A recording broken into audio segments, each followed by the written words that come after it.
By now, most of us have heard that Mayra Flores, a Mexican-born Latino, uh, ran as a Republican in a predominantly Democratic seat, District 34 in Texas. She won. And the blame game immediately began. Somehow, Latinos are not doing what they're supposed to do. They're voting against their own interest.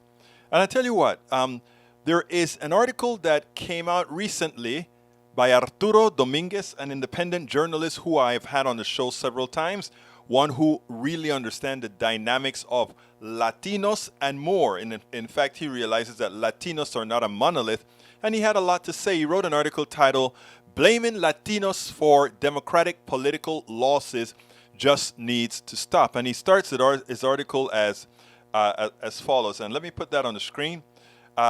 Visit Latino and check out his article.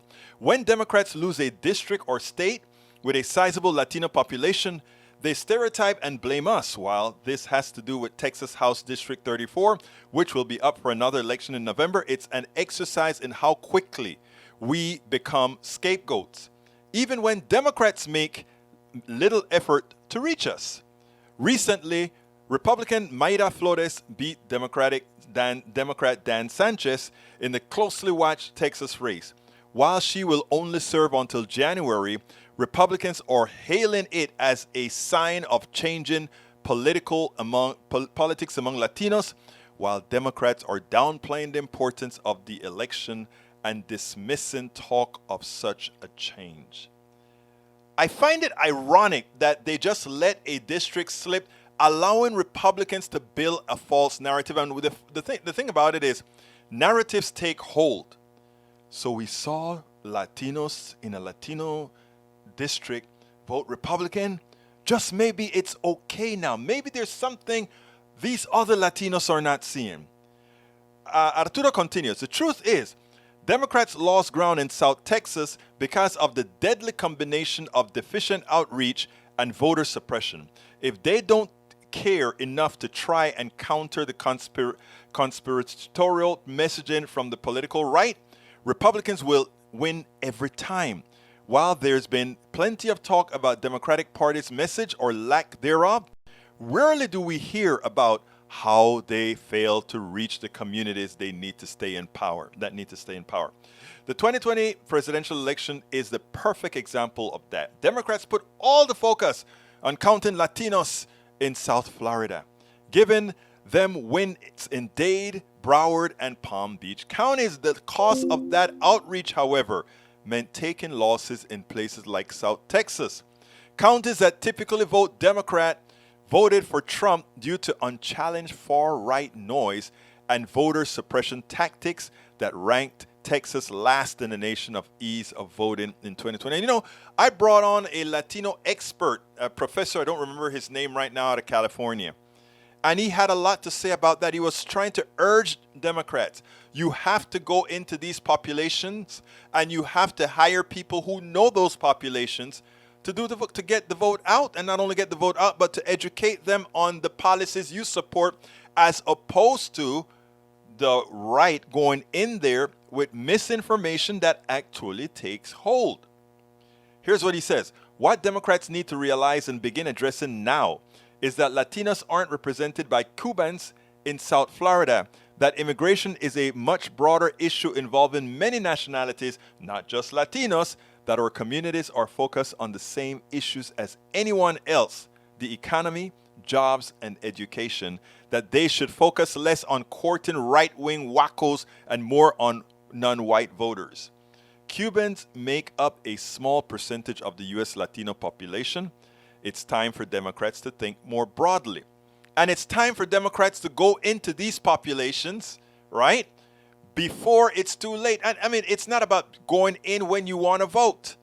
It's about addressing and staying engaged in the population. But not only that, not assuming that that vote belongs to you.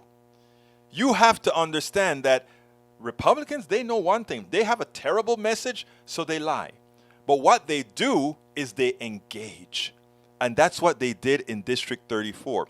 Now, what we've gotten is a terrible loss of a talking point.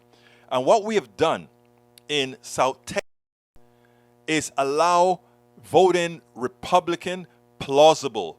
Just maybe all the bad things we are hearing about Republicans may not be all that bad after all. Maida is a Republican. Maida came out here and she told us a lot of stories. Maida came out here and she spoke to us.